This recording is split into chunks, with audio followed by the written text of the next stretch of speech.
갈릴리 겨자나무 교회 여러분 반갑습니다. 그리고 온라인으로 성경 공부에 같이 참여해 주시는 많은 교우분들 잘 오셨습니다.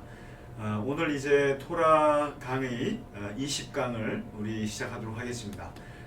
이제 본격적으로 민수기가 시작이 됐고 이제 민수기 1장부터 10장까지 지난주에 우리가 같이 공부했습니다.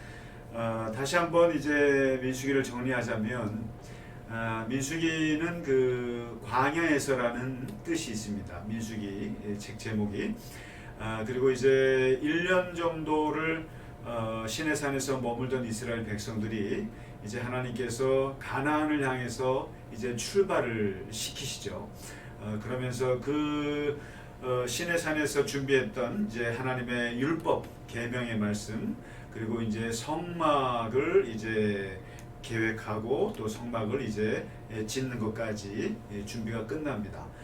그 다음에 이제 민수기 1장에서부터 10장까지는 이제 행정 조직을 이제 정비하고 그 다음에 성막을 어떻게 움직일 것인가 여러 가지 구체적인 것들을 이제 준비하는 과정이 나옵니다. 그래서 전쟁에서 나갈 사람이 몇 명인가 그리고 이제 군대 조직을 만들고 지파별로 또 여러 가지 수령들을 뽑고 그리고 그 지파의 지휘관들이 어떤 일을 할 것인가 그렇게 해서 모든 이제 그 광야 여정으로 들어가기 직전까지를 이제 준비를 시킵니다. 그리고 이제 오늘 민수기 이 10장 이제 10절부터 이제는 시내산을 출발하는 장면이 이제 등장합니다. 10장 11절에 나팔을 불면서 이제 출발을 합니다. 출발하고 모세가 그 앞에서 하나님 앞에 이제 그 기도를 하고 출발하죠. 하는데 이제 오늘부터 공부하실 11장부터 이제 20장까지 오늘 뭐 다 나갈 수는 없을 것 같은데요. 이 36장에 걸친 그 민수기 내용 중에 11장부터 한 20장까지는 그야말로 민수기가 보여주는 광야의 그 핵심적인 사건들이 다 나옵니다. 우리가 보통 설교 시간에도 많이 들으셨을 거고 또 많은 우리가 알고 있는 이야기들이 이 11장부터 20장까지의 중요한 것들이 있는데요. 이것을 한마디로 얘기한다면 요 장은 요 10개의 장은 그야말로 이스라엘 반역의 역사를 보여주는 아주 중요한 사건입니다. 본문이 되겠습니다. 그래서 특별히 6번의 대반역의 사건들이 일어납니다. 모세를 두고 그리고 이제 하나님을 두고 이제 시작이 되는데 그 6개의 반역의 역사를 이제 오늘과 아마 다음 주에 걸쳐서 이제 우리가 공부하게 될 겁니다. 우리가 보통 많이 들었던 가데스 바네아에서 40명 정탐꾼 이야기도 여기 나와 있고요. 그리고 이제 고라 이런 당이 이제 250명을 모아가지고 모세에게 반역하다가 땅이 꺼지는 일도 여기에 등장하고 그리고 물 없다고 물 달라고 그러다가 모세가 화를 내고 이런 장면들도 여기에 있고 그리고 고기 먹고 싶다고 하다가 그냥 고기 먹지도 못하고 그런 일들이 다 여기에 있습니다. 쉽게 말하면 이제 이 광야의 이 민수기가 보여주는 것은 하나님과 모세는 출애굽 그리고 입 가나안 애굽으로부터 탈출해서 from 애굽에서 to 가나안이죠. 이것이 그 하나님과 모세의 비전입니다. 그리고 일단 계획이고 그런데 이제 그러려면 이 광야를 거쳐야 되는데 광야를 거치면서 이게 이 가나안까지 가는데 여기서 이제 태클이 걸리는 거죠. 이게 그야말로 이제 새로운 변수가 생기는데 그게 바로 이게 출애굽 운동이라고 본다면은 반대로 환애굽 운동이 생깁니다. 환애굽 운동. 그러니까 애굽으로 돌아가자는 운동도 있어요. 그러니까 모세와 하나님은 가나안으로 가자 출애굽이었는데 이 이스라엘 백성들은 애굽으로 돌아가자고 하는 이 반역의 역사가 이제 끊임없이 40년 동안 지속이 되는 이야기인데, 이 애굽으로 다시 돌아가자고 하는 이 운동의 이제 출발이 오늘 이제 11장부터 시작됩니다. 그러니까 6개의 반역의 역사들이 이제 있는데 한번 정리를 좀 오늘 좀 했으면 좋겠습니다. 다베라의 반역 사건이 있고요. 그리고 두 번째, 이게 이제 두 번째는 그 기브롯 핫다, 기브롯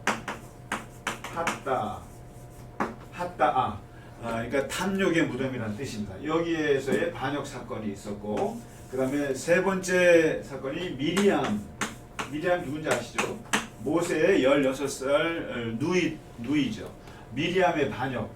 이건 이제 소소한 반역이라고 볼 수 있습니다. 그 다음에 이게 점점점 커집니다. 이렇게 마치 나선형으로 이렇게 마치 증폭되듯이 반역의 역사가 강해지는데, 이 결정적인 사건이 가데스 바네아 사건입니다.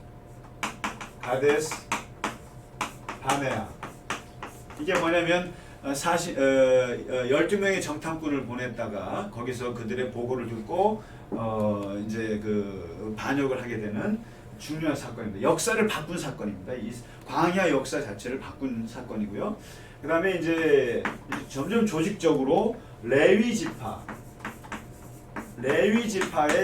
반역이 있습니다. 레위 지파 반역 사건. 우리가 많이 들었죠. 고라와 그 다단 뭐 이런 사람들. 이게 이제 왜 아론만 제사장 하느냐? 너네 집안만.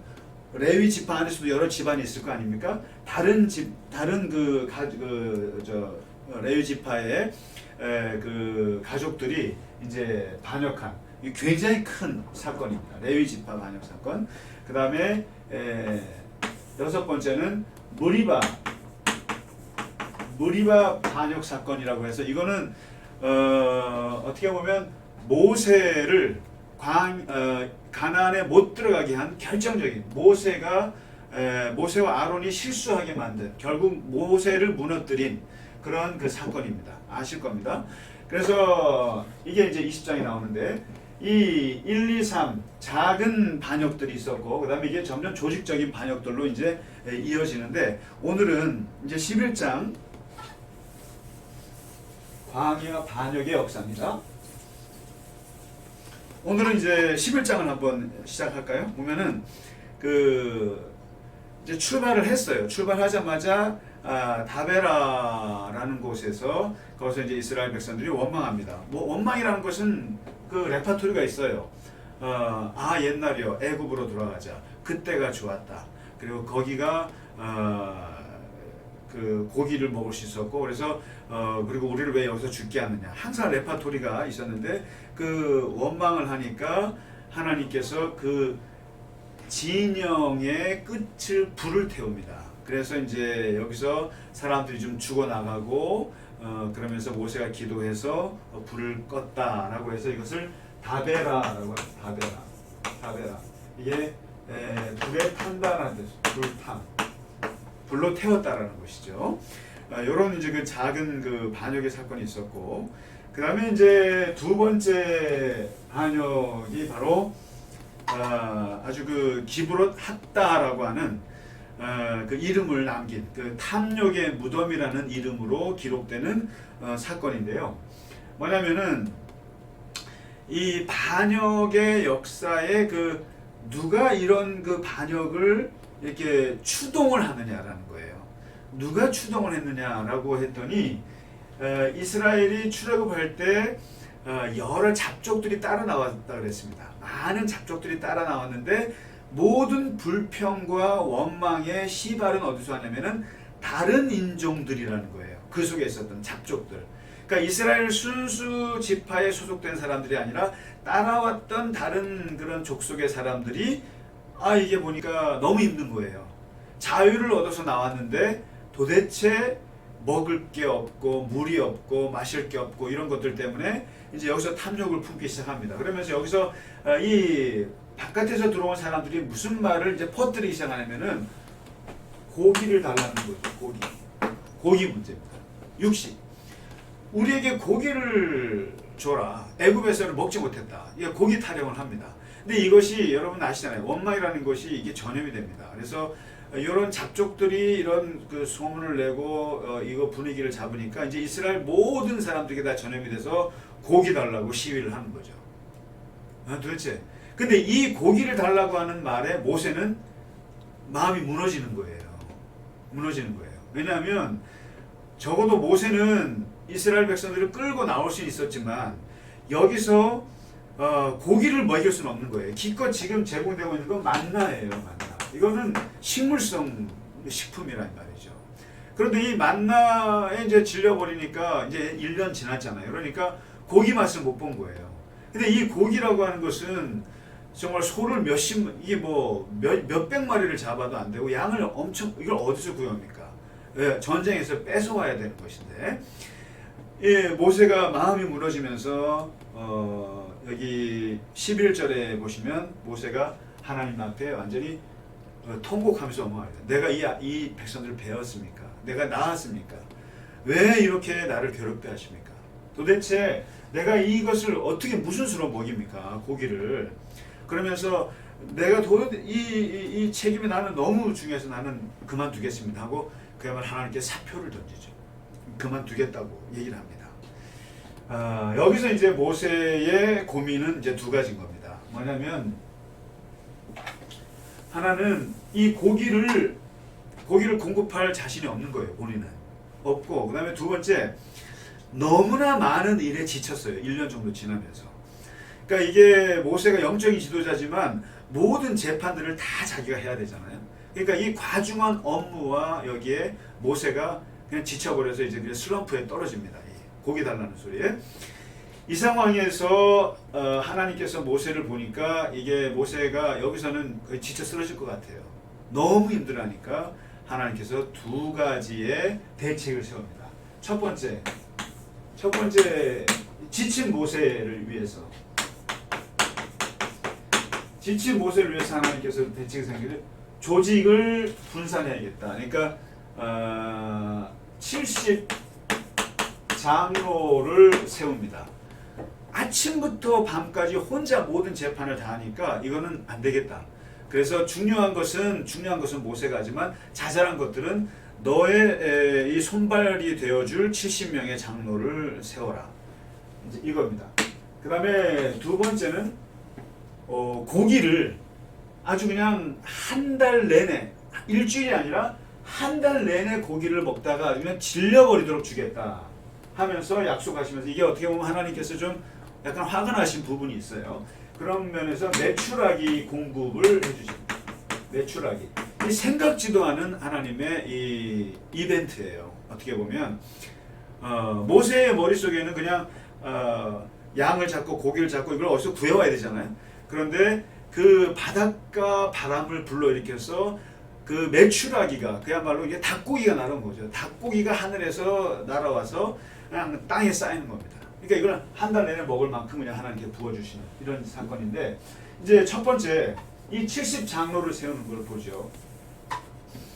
70장로를 세울 때 아주 재미난 일이 벌어집니다. 여기 아주 그냥 그 성령론에 대한 아주 기가 막힌 그 본문이 되는데요.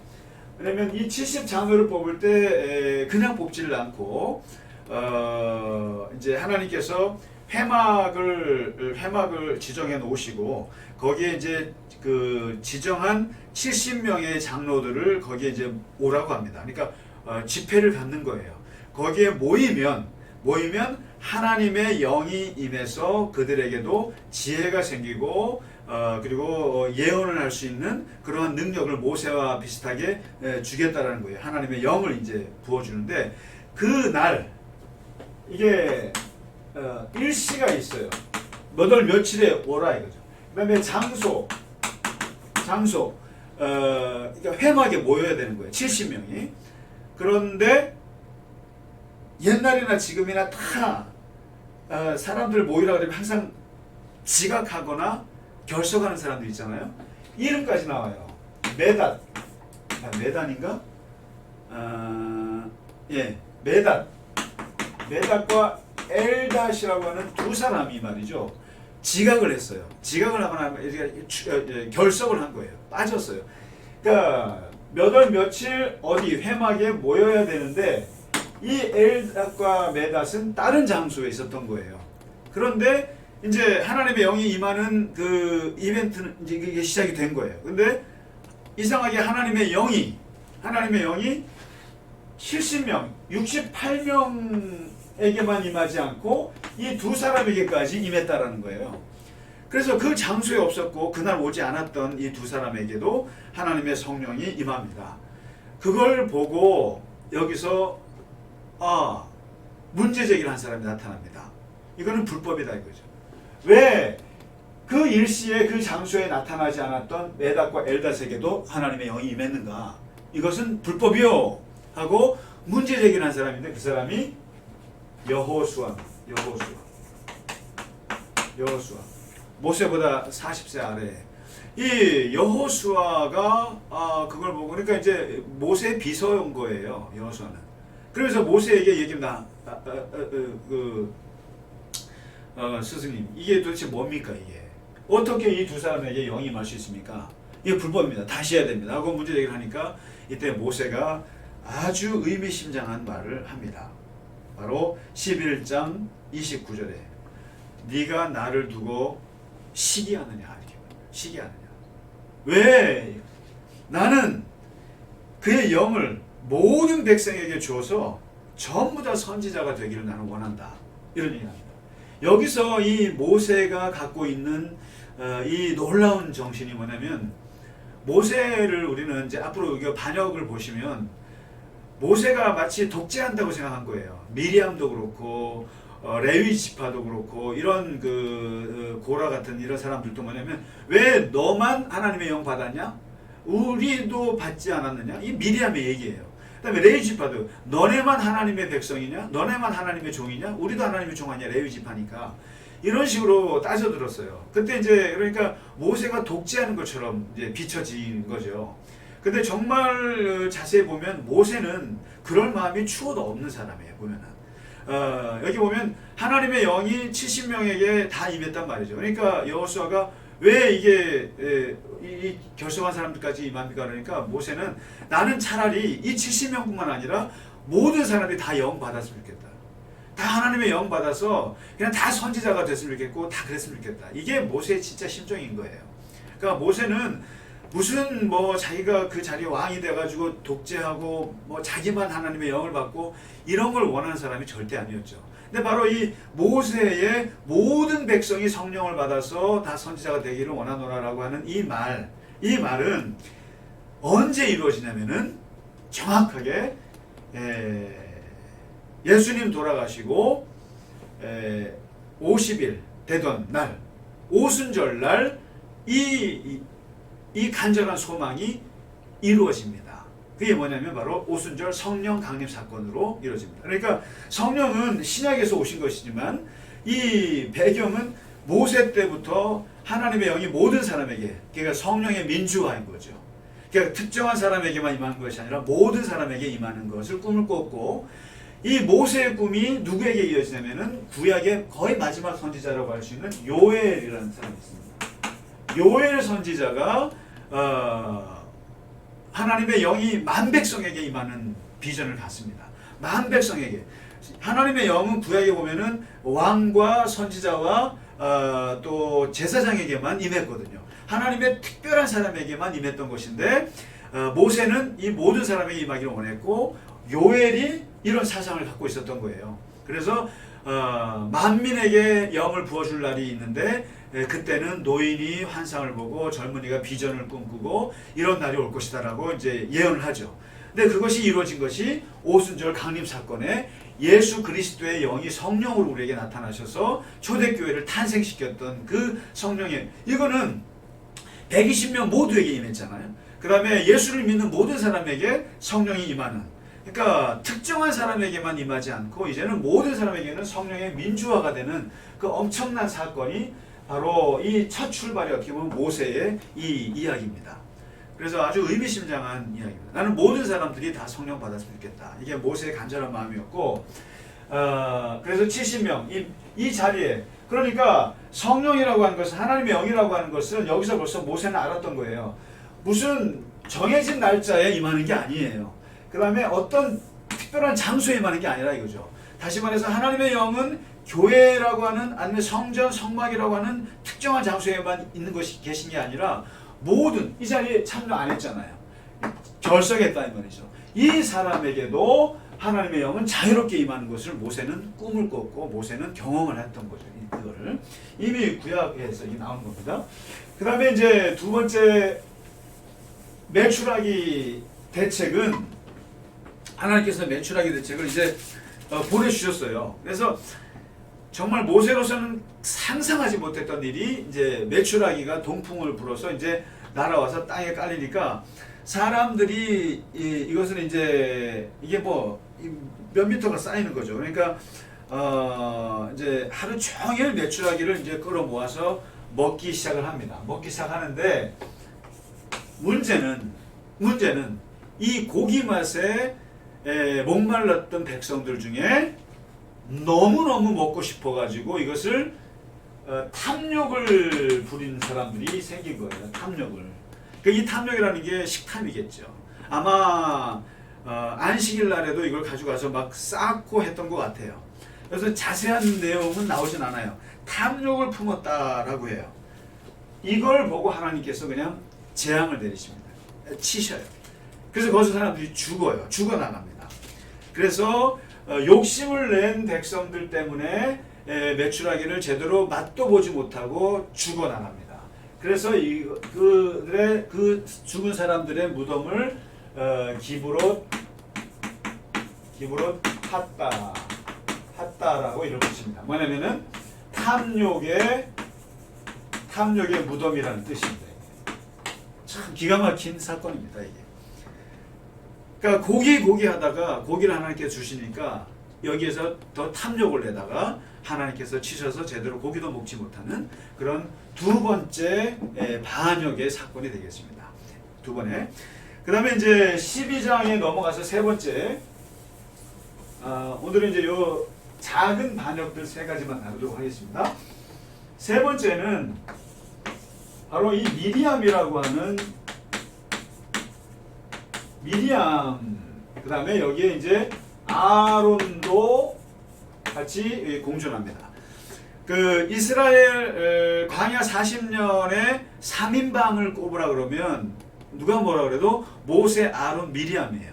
근데 이 3인방이라고 하는 것이 무슨 민주적인 절차에 의해서 뭐 너는 무슨 지파 해서 되는 게 아니라 한 가족이에요. 한 레위 지파고, 레위 지파 중에서도 한 가족이에요. 그야말로 뭐 사촌, 오촌이 아니에요. 그냥 누이 동생이에요. 이 세 사람이 어떻게 보면 이스라엘 광야 생활을 주도한 3인방이에요. 그러니까 모세가 영적인 지도자로서 하나님께서 세우셨다면은 아론은 이 제사 문제, 이 제사장의 원조가 되잖아요.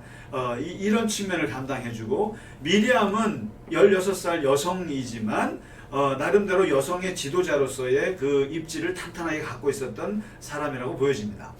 근데 이 세 사람이 결국 끌고 가는데, 사실상 여기서 이제 모세의 리더십이 돋보이잖아요. 모세가 아무래도 누구보다도 하나님께서 모세를 통해서 모든 걸 하시니까 이게 가족 간의 불화가 된 거죠.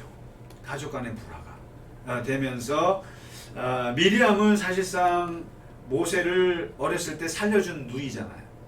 그야말로 이제 우리가 아시다시피 출애굽기 3장 2장에 보시면은 그 이제 모세가 강물에 내려올 때 그 바로의 공주가 구해주잖아요. 그때 어머니를 소개한 사람이 미리암 아닙니까? 그러니까 미리암은 16살 동생이고 모세가 이제 이런 관계인데, 아론은 이제 모세보다 3살 위고요. 그런 이제 그러니까 맨 막내가 이제 주도하는 건데, 이게 그 셋 사이에 어떤 일이 벌어지는지 몰라도 미리암에게 있어서는 굉장히 뭔가 모세에 대한 시기와 질투가 있었던 것 같아요.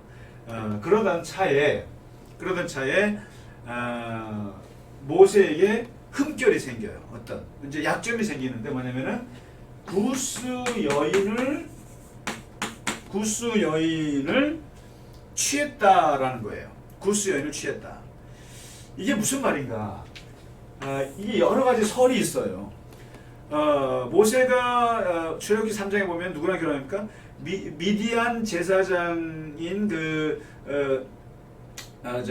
이드로의 딸 십보라랑 결혼하잖아요. 십보라랑 결혼을 했는데 갑자기 구스 여인을 취했다라고 한 거예요. 이게 이제 미리암에게 덜미가 잡힌 거예요. 그러면 이게 도대체 뭔가? 이 구스 여인이 누구냐? 어떤 사람들은 이게 십보라다.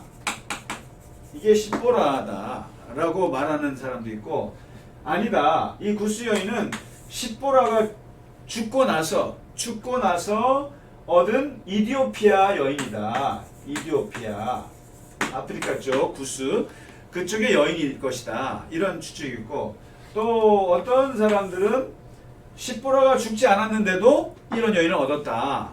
그러니까 두 여자를 얻었다. 뭐 이렇게 해석할 수도 있어요. 그런데 이제 어찌됐건 이게 어떤 내용인지 몰라요. 그러나 분명한 것은 모세가 구스 여인을 취한 것이 미리암에게는 이제 약점이 된 거예요. 미리암에게. 그러면서 이것을 이제 비방하기 시작합니다. 모세를 비방을 하면서 하는데, 모세가 다른 여인을 취했다 라는 것으로 얘기를 하지 않고 겉으로 드러낸 말은 뭐냐면은 아주 중요한 얘기예요. 바로 12장 2절에 여호와께서 너하고만 말씀하시냐, 여호와께서 너만 선택했느냐, 여호와께서 너에게만 지시하느냐, 우리하고도 말씀하지 아니하셨느냐, 이렇게 대든 거예요. 이 말을 들었을 때 모세는 할 말이 없는 거예요. 그래서 그 말이 맞잖아요. 그리고 모세가 아까 우리가 여호수아 얘기했듯이 모든 백성이 하나님의 영을 받기를 원하는데, 이게 그런 거예요. 진짜 영적인 지도자는 자기의 그 하나님의 그 권능과 하나님께서 그 주신 그 능력을 내가 독점하고 싶은 마음이 없는 거예요. 이게 다 백성에 나누고 주고 싶은 마음이에요. 그런데 그런 사람한테 너만 하나님 믿냐, 너만 하나님을 말씀을 듣느냐, 우리 미리암과 아론 우리도 하나님께서 한 게 아니냐. 이게 바로 어떤 평등을 얘기하는 거고, 굉장히 정의를 얘기하는 거죠. 굉장히 듣기 좋은 얘기죠. 맞는 말이죠. 이런 말을 들으면 아무도 할 말이 없어요, 여러분. 예를 들면 대통령에게도 너만 권력을 갖고 있느냐, 국민이 권력, 이렇게 말할 수 있고, 교회에서도 목사에게 교인들이 너만 하나님의 음성을 듣느냐, 우리도 듣느냐, 이렇게 말하죠. 이러한 그 민주적인 생각, 이게 어떻게 보면 마틴 루터의 종교개혁의 정신이기도 하고, 모든 사람들이 성경 읽고, 모든 사람들이 다 만인 제사장이고, 모든 사람들이 다 하나님의 음성을 직접 들을 수 있고, 이게 아주 기독교의 중요한 정신이잖아요. 그러니까 이러한 누가 봐도 맞는 말을 미리암이 모세에게 말하는 거예요. 너만 하나님의 말씀을 듣느냐, 이렇게 하는 거죠. 이게 참 맞는 말 같은데 어려운 거예요, 이게. 그래서 이제 앞으로 모든 반역 사건들이 이런 식이에요. 이런 식인데, 이때 모세가 들어도 맞는 말이거든요. 그러니까 모세가 가만히 있어요. 그냥 가만히 있어요. 그런데 뭐라고 성경 말하면, 이 사람 모세는 온유함이 지면의 모든 사람보다 더하더라. 온유하게 그냥 아무 말 없이 있어요. 그러니까 하나님께서 나서십니다. 하나님께서 너 셋 이리 나와. 누군가? 모세 나와, 아론 나와, 미리암 나와. 3명 딱 부릅니다. 하나님께서. 굉장히 무서운 얘기죠. 딱 불러놓고 6절에 보시면 뭐라고 하냐면, 내 말 잘 들어. 내 말 잘 들어. 너만 영을 받았느냐라고 얘기를 했댔는데, 내가 너희들과 아론, 이 미리암 너희들과 모세의 차이를 얘기해 줄게 하는데, 뭐라고 하냐면은 너희 같은 일반 선지자들에게 내가 계시할 때는 꿈이나 환상으로 보여줘. 꿈이나 환상을 통해서 내 뜻을 보여줘. 이건 뭐예요? 간접적인 방법을 쓴다 이거예요. 간접적 계시를 한다는 거예요. 그런데 네 동생, 막내 동생 모세는 네가 우습게 생각할지 몰라도 나는 얘를 직접 대면해. 직접 대면해. 직접 대면해. 나는 명백히 말하고 은밀하게 말하지 않고 또 얘는 내 얼굴을 본 사람이야. 얼굴을 본 사람이야. 이거하고 같니? 할 말이 없는 거예요. 여러분. 모세에게는 돌려서 말하지 않아. 간접적으로 말하지 않아. 나는 명백히 말하고 숨기는 거 없이 말해. 그리고 얘는 내 얼굴을 본 사람이라니까. 이렇게 말합니다. 일반 선지자들, 너희 같은 애들은 꿈이나 꿔야 볼 수 있는 거야. 꿈이나 환상으로나 희미하게 해석을 해야 되는 거잖아. 이건요. 그리고 이것은 뭔가 무엇인가라고 추측을 해야 되는 것들이다. 우리 보통 그렇잖아요. 그런데 모세는 직접 얘기하신다는 거예요. 직접. 명백하게 얘기한다는 거예요. 이게 뭐예요? 하나님의 권력의 차이예요. 하나님의 권력, 하나님이 주시는 그 권능의 차이인 거예요. 그러니까 미리암이 너나 나나 똑같이 하나님 이거예요. 그러니까 맞아요.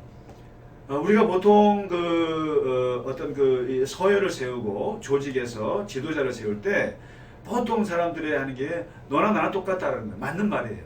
그러나 그 안에 들어가 보면 다른 거예요. 또 그 안에 또 이게 차이가 있는 거예요. 바로 하나님께서 그것을 지적해 주신 겁니다. 그러면서 하나님께서 미리암에게 진노하셔서 나병을 줍니다. 나병을 줍니다. 그리고 아론은 싹싹 빕니다. 싹싹 빌어요. 하나님께 빌어요. 그래서 모세가 기도해서 이 두 남매를 낫게 하고 그러나 미리암은 죄가 크기 때문에 7일 동안 진 바깥에 있다가 다시 복귀하게 됩니다. 이렇게. 그래서 이제 여기 오늘 보셨던 다베라에서의 그 불에 탄 이야기부터 시작을 해서 그 다음에 고기를 달라고 원망하다가 메추라기를 제대로 먹지도 못하고 하나님께서 진노하셨던 이런 이야기들, 그 다음에 이 미리암의 이 반역 사건, 요거는 이제 앞으로 전개될 큰 반역 사건들의 전조 현상이 됩니다. 이제 작은 이제 그 분위기가 되는데 이제 보세요. 가나안으로 가려고 하는 이 모세를 막아서는 이스라엘 백성들의 반역은 어마어마했습니다. 아주 대단했고 이 자유를 향한 이 가나안을 향한 하나님의 그 끈질긴 그 하나님의 어떻게 보면 그 의지와 끊임없이 애굽으로 돌아가려고 하는, 그다음에 노예 근성으로 돌아가려고 하는 그 이스라엘 백성들 사이에 이 갈등은 바로 모세를 향한 반역 사건으로 나타나는 거예요. 반역 사건. 왜냐하면 눈에 보이는 만만한 게 모세니까요. 그래서 모세를 향해서 끊임없이 반역이 일어나고, 그리고 모세가 가진 권력이 뭐 그리 대단하다고 그것을 또 빼앗으려고 하는 아주 유치한 그러한 권력 그 투쟁 모습들이 이제 나타나는 거죠. 그러나 이 속에서 모세는 결국 굉장히 이것을 40년 동안 시달리게 됩니다만은 이제 결국 그거에 대한 상처를 또 많이 받게 되죠. 그런 것들을 이제 다음 주에 이제 가데스 바네아에서 아주 가장 큰 역사를 바꿨던 그런 반역 사건을 다음 주에 같이 공부하도록 하겠습니다. 오늘은 여기까지 마치도록 하겠습니다.